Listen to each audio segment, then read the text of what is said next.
በስመ አብ ወወልድ ወመንፈስ ቅዱስ አሐዱ አምላክ አሜን። የተወደዳችሁ እግዚአብሔር ቤተሰቦች እናታችን የእመቤታችን የቅድስት ድንግል ማርያም አስራት የቃል ኪዳን ልጆች በወደደን ባፈቀረን በአንድያ ልጁ በኢየሱስ ክርስቶስ ፍጹም ሰላም እንደምን ቆያችሁ? አሜን። የአምላካችን ስም ዘወትር የተመሰገነ የተወደሰ ይሁን። ከዚህ በኋላ ቅዱስ ዮሐንስ ሐዋርያት ሥራ ጥናት እንቀጥላለን። ምዕራፍ 8 ከቁጥር 1 ጀምረን ስንመለከት የቤተ ክርስቲያን ስደትና መከራ ይናገርልናል ማለት ነው። ልክ እስጢፋኖስ እንደተገደለው ሌሎችም ሐዋርያት በዚህ መልኩ ያሳድዱትና ይገድሉ ነበር። ለዛም መጀመሪያው ሰው ሳውል የሚባል እንደነበረ ሐዋርያት ሥራ ላይ ምዕራፍ 8 ላይ እንመለከታለን ማለት ነው። እግዚአብሔር በቸርነት እንዲያስተምረን የእርሱ ቅዱስ ፈቃዱ ይሁንልን። የዚያም ወራት በኢየሩሳሌም ባለችው ቤተ ክርስቲያን ላይ ታላቅ ስደት ሆነ ይላል። ከሐዋርያትም በቀር ሁሉም በይሁዳና በሰማርያ ባሉ አውራጃዎች ሁሉ ተበተኑ። እስጢፋኖስም ደጋግ ሰዎችን አንስቶ ቀበሩ፣ ታላቅ ለቅሶም አለቀሱለት ይላል። እንግዲህ በመንፈስ ቅዱስ የተሞላ ነበር። ጥሩ ያስተምር ነበር። በጣም ልብ የሚሰረስር ትምህርት ያስተምር ነበር እስጢፋኖስ። እንግዲህ በእስጢፋኖስ መወገር እግዚአብሔር ባወቀ የሆነ ነገር ሊያደርግልን ፈልገዋል። ምንድነው ቢባል እነዚህ ኢየሩሳሌም ላይ 8000 ሰዎች በአንድ ልብ ሆነው ይማሩ ይመገቡ ነበረ። ቤተክርስቲያንን ስርዓተ አምልኮን ይፈጽሙ ነበር። ይሄ ተበታትኖ ዓለምን ሁሉ ወንጌል እንዲዳረስ ክርስትና እንዲሰፋ በማሰብ እስጢፋኖስ ሲገደል እግዚአብሔር ባወቀ ዝም አለ። ከዛ በኋላ እነዛ ተበታተኑ በመላው ዓለም ክርስትናን ሄዱበት ማስተማር ጀመሩ ማለት ነው። ከዚህ በኋላ ሳኦል ክርስቲያኑን እንዳሳደደ ይናገራል ቅዱስ ጳውሎስ ማለት ነው። መጀመሪያ ስሙ ሳኦልም ግን ገና በአብያተ ክርስቲያናትን ይቃወም ነበር። የሰውን ቤት ሁሉ ይበረብር ነበር። ወንዶቹም ሴቶቹም እያገቱ ወደ ወህኒ ቤት ያስገባቸው ነበር። የተበተኑም ግን እየተዘዋወሩ የእግዚአብሔርን ቃል ሰበኩ፣ አስተማሩ። ፊልጶስም ወደ ሰማርያ ከተማ ወረደ፣ ስለ ክርስቶስም ሰበከላቸው። ሕዝቡም የነገራቸውን በሰሙ ጊዜ ያደረገውንም ተአምራት ባዩ ጊዜ በአንድ ልብ የፊልጶስን ነገር ተቀበሉ ይላል። እንግዲህ ፊልጶስ ሐዋርያ ነው። ከሐዋርያ መካከል አንዱ የሆነው ፊልጶስ ማስተማር ጀመረ። ሕዝቡም ተቀበሉት ትምህርቱን። ርኩሳት መናፍስት ያደረባቸውን ብዙዎች ነበርና በታላቅ ቃል እየጮኸ ያወጣ ነበር። ብዙዎችን ልብሶች አንካሶችን ይፈውስ ነበር። በዚያችም ከተማ ታላቅ ደስታ ሆነ። ፈውስ ስላገኙ ታላቅ ደስታ ሆነ። በዚያም ከተማ ሲሞን የሚባል አንድ ሰው ነበር። የሰማርያ ሰዎችም ያስት ነበርና ሰውየው ስረኛ ነበር። ሲሞን የተባለ አንድ ስረኛ ጠንቋይ ነበር።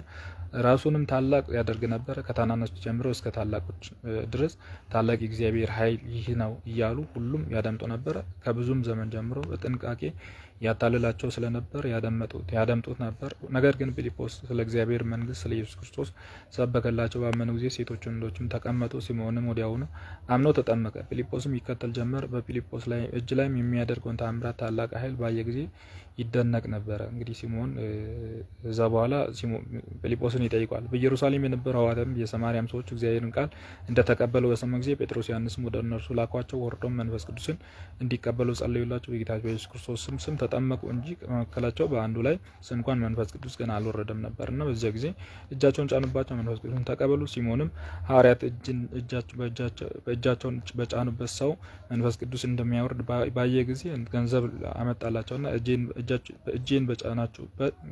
በምጭንበት ሰው ላይ መንፈስ ቅዱስ ይወርድ ዘንድ ለእኔም ይህንንም ስልጣን ስጡኝ አላቸው ማለት ነው። እንግዲህ ክህነት በገንዘብ እንደማይሆን ስምዖን ለሐዋርያት ያደረጉትን እንመለከታለን። ስምዖን አሁን በገንዘብ ስልጣነ ክህነትን እየጠየቀ ነው። በጭራሽ ቤተክርስቲያን ውጉዝ ነው ትላለች። ሳንቲም ሰጥቶ ክህነትን የሚያመጣ ሰው። ጴጥሮስም እንዲህ አለ፣ የእግዚአብሔር ጸጋ በገንዘብ ልትገዛ አስበሃልን?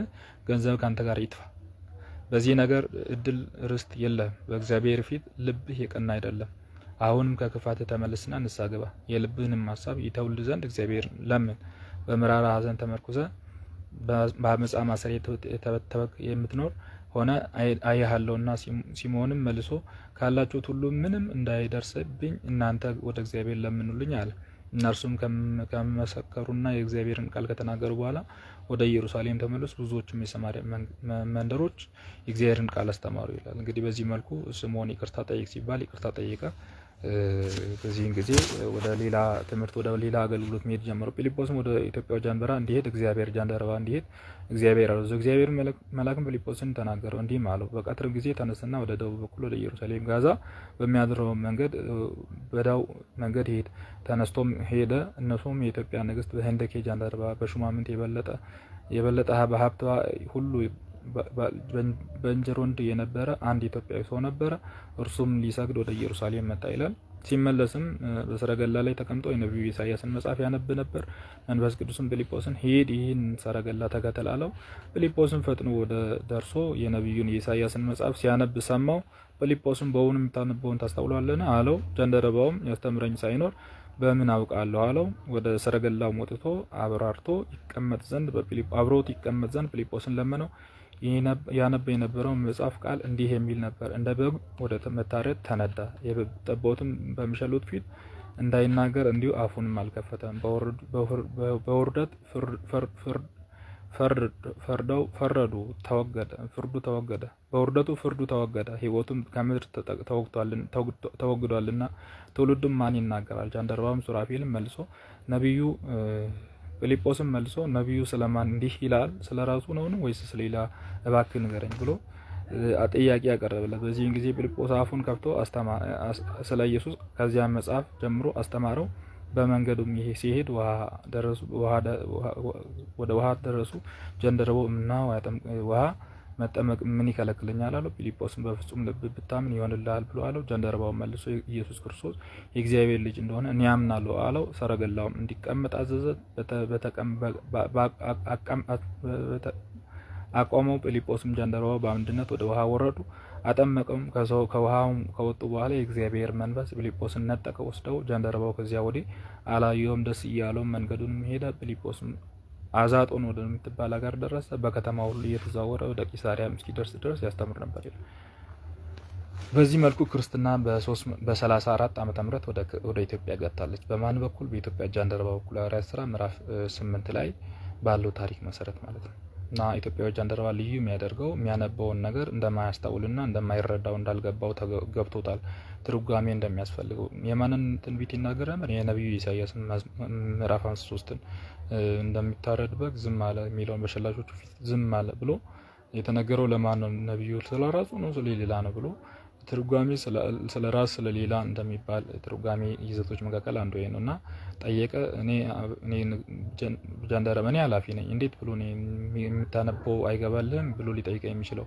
እኔ ጥቁር ነኝ፣ እሱ ፈረንጅ ነው፣ ስለዚህ ነው ቆዳ ቀለሜን ተመልክቶ ነው ብሎ የንቀትና የዛቻ ስሜት ሳይሰማው በጣም በትህትና በጣም በትህትና የምታነበውን ታስተውላለህ ብሎ ፊልጶስ በጠየቀው ጊዜ የሚያስረዳኝ ሳይኖር ብሎ መጽሐፍ ቅዱስ ማስረዳት የሚገባ መጽሐፍ እንደሆነ በዚህ መልኩ